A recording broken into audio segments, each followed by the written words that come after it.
Decision to pull out of the UN Human Rights Commission was regrettable. Well, that's the view of Human Rights Commissioner Michelle Bachelet. She wrapped up her visit in South Africa this weekend. Speaking to Foreign Editor Sophie Mokoena, Bachelet said the UNHCR will pay attention to extending the participation of civil society in promoting and defending human rights. She also raised concerns about the harassment of media around the world. The UN is commemorating 70 years of signing the Human Rights Declaration. A former head of state in Chile, but now the United Nations Human Rights Commissioner based in Geneva. She is in the country to commemorate the signing of the Universal Declaration of the Human Rights under the theme, Stand Up for the Human Rights. We came to South Africa to celebrate this because of many reasons. First of all, because South Africa's history is a history of struggle for freedom, for human rights, of course, against apartheid.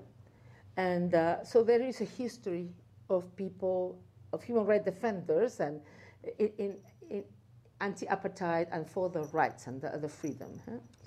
But second, the Constitution of South Africa, it's a very good one, very progressive one.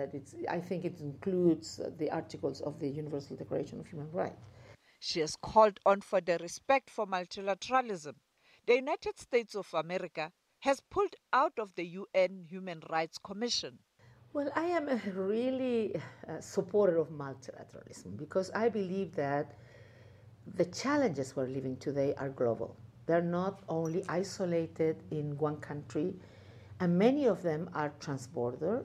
You see that countries start because of many different reasons, and probably because there has been sort of a trend of nationalism and populism that has appeared, start withdrawing from global agreements. I think it's a pity that the US, that for a long time has been championing human rights, has withdrawn from the Human Rights Council, and I think that, and I hope that someday they will come back.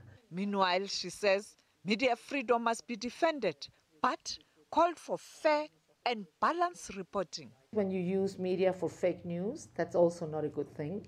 So there is this dilemma on how you work on freedom of expression, that I really believe on that, but how there is no impunity with fake news that have also sometimes political intentions, you know, or the use of bots, these things that, you know, they try to change the perception of people so they vote in some way.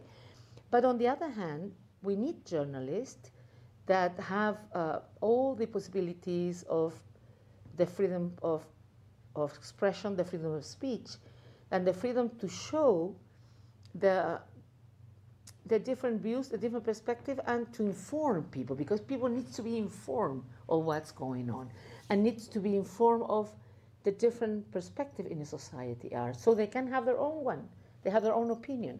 And we have been seeing in some places that journalists have been under threat, journalists have been killed, and not only, of course, famous cases like a terrible death and killing of Jamal Khashoggi, the Saudi Arabian journalist that in the Saudi consulate in Turkey, but also, I mean, he was very famous because he worked in the Washington Post and because of the situation that produced his murder.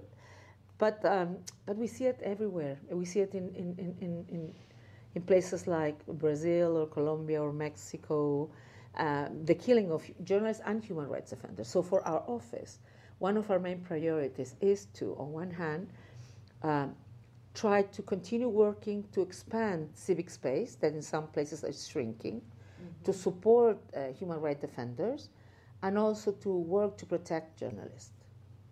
This comes at a time when South Africa is celebrating 24 years of democracy. Sophie Mokoena, SABC News, Johannesburg.